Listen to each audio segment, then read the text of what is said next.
Lose yourself in a good book. The Board Gosh Energy Book Club. Well, now a new month, which means it's time for a new selection of book club choices, from non-fiction to thrillers, and the return of a literary legend. Our reviewer, Anya Toner, joins us now with the 3 books that she thinks you should be reading this July. Good morning to you, Anya. Nice to have you back on the show. Thanks, it's been a while. You've been off having a break. I feel like this is my seat. This is your seat. Kind We've been minding it for you. Exactly, yeah. Now, you've chosen 3 very different titles, but we want to start with the one and only, the fabulous Judy Blume. She's back. Doyenne of, certainly for teenage literature, and now for kind of adult literature as well. She's back 17 years since she wrote her last book for adults. She's back with In the Unlikely Event. It's based on a true story. In the early 1950s, 3 planes dropped from the sky into her hometown of Elizabeth in New Jersey. In 2009, she decided that she was going to base her next book on that. It took 5 years of research, and you can tell me, look at the size of it. You can tell that it's quite vast. It is dripping in detail, and it's brilliant. I just love it. Unlike her. Fiction is her thing. Exactly, and character-based and plot-based as well. You know, you think of back, I can remember my teenage years and my adult, reading Deanie and reading Tiger Eyes and thinking that she was just speaking to me and only me, but I just, it will take you a while to get through it, but I just devoured it, I have to say. Anya, a lot of young women would have grown up with her, and she would have had that, same effect and importance in their lives that she did in yours. Are they going to be surprised, shocked if they go, oh, new Judy Blume? I don't think so, because the funny thing about it is I thought I read it as an adult, but I read it like a 13-year-old girl as well, because there's still, at the centre of it, her protagonist is 15. Okay. So although the book is written with, somebody my age and older in mind, there's a 15-year-old who is holding the whole thing together. So the incident of the 3 planes, that's just a starting point? It's a starting point. So it leads into the 15-year-old Mary.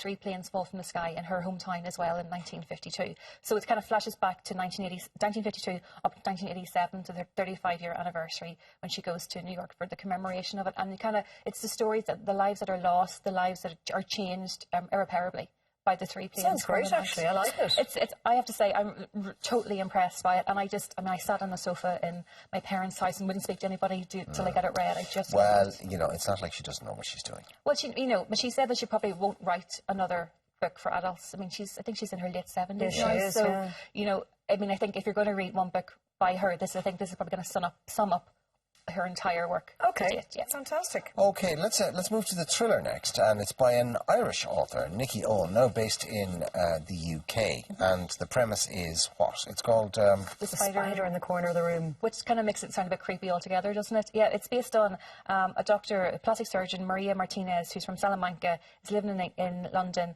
and is now starting a massive sentence for killing a priest. And she has Asperger's. She has profound Asperger's syndrome. She has no recollection of what happened, and it's her trying to pace back, kind of move back what's going on, and it's some of it is so heartbreaking, because you're reading it as somebody. I don't have Asperger's, but I'm reading it as somebody, and the guards have no idea how to deal with her language or anything. Why is the Asperger's central to the plot? Why can't she just be a very highly gifted plastic surgeon who finds herself in this awful situation? Because she has to forget.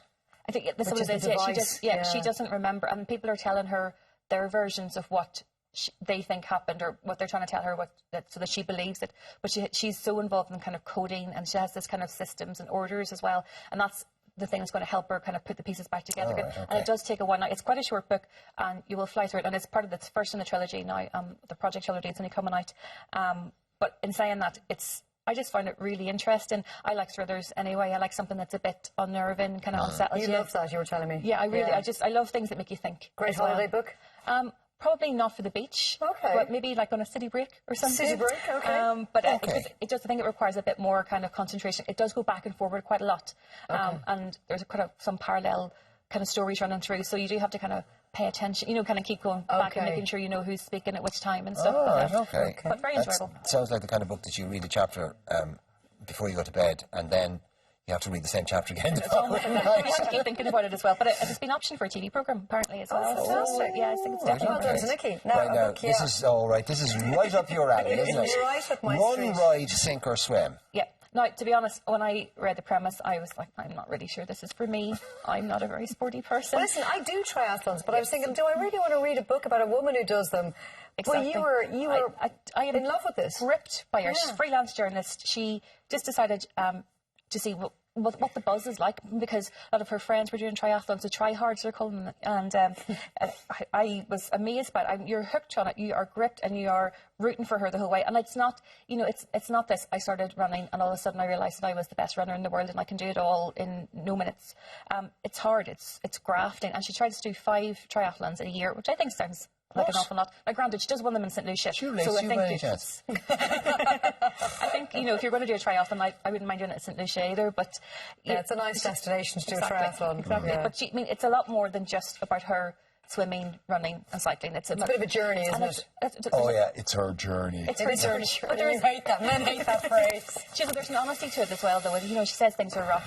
It begins to have an effect on her relationships and on her friendships as well. And there's a larger story there about women in sport, men in sport, the idea of gender in sport as well.